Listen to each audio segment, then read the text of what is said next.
granted, the offense, it could have been worse. There were points from special teams that were left on the table, unfortunately. And those we know are tangible. You know, you can't really say, well, what if.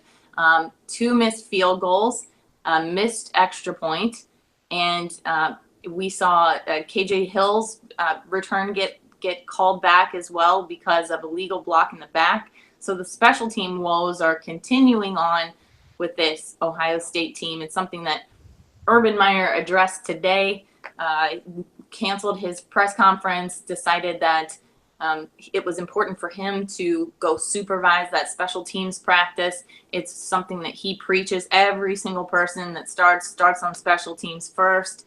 But they're seeing some pretty big red flags, not only just on special teams, but maybe kind of leading into a bigger issue.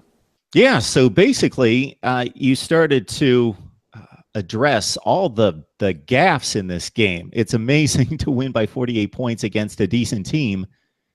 And the amount of points, yeah, like you said, that they left on the field is rather alarming. And most of them came in the special teams department, but others came in terms of a J.K. Dobbins fumble and some other gaffes on the field. But a lot of special teams, and Urban Meyer takes great pride in special teams. That's his deal. We need to be tight in special teams. He took a shot at his kickoff specialist in regards to, hey, we're the only team in America that can't kick the ball down the field into the end zone or close to the end zone. That really irritates him, frustrates him. Right out of the gate, there was one kickoff that went out of bounds. I think this is after he addressed the team at halftime. They come out the second half. They kick the ball out of bounds on the kickoff to start the second half. And he was just, he must have stayed in a crouched position with his hands on his knees and his head down for like 90 seconds, just probably trying to gather himself so he didn't just explode. Kickoff out of bounds, a Chrisman's 22-yard punt, which ended up being more important in the grand scheme. Luckily, the defense stepped up at that point. A delay of game on kickoff. I'm going to let that settle in with everyone. A delay of game on kickoff. I mentioned the block in the back. Ty Johnson's, the special team scored. Ty Johnson's 100-yard return.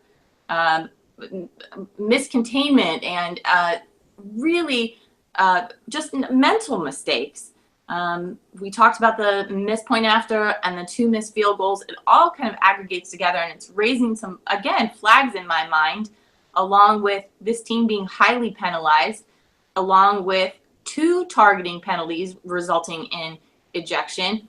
It makes me concerned whether this team is disciplined enough to make it through what is going to be a gauntlet. But supposedly after this Nebraska trip that they're going to be making this week, it is entirely important for them to get all of these mental mistakes shored up. We're seeing more mental mistakes. We saw it when the linebackers were missing assignments and biting on play fakes. Again, they shored that up. They look great this week as far as that's concerned. But it seems like a shell game that this team is playing. It seemed to get one thing fixed and then something else kind of rears its ugly head. And I don't know where it's coming from. And I might be reaching a little bit to say that this team might be having some discipline issues. But the missed field goals, one was because of a blocked, or I'm sorry, the PAT, I think, was the high snap. And then the missed field goal was a blocked assignment.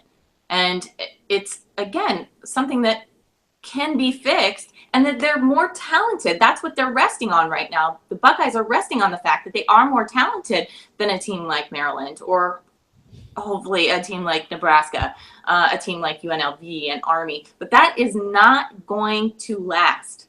Wisconsin, Penn State, Michigan, all of those teams are going to be far more evenly matched when it comes to talent, and they're not going to be able to get away with mental mistakes.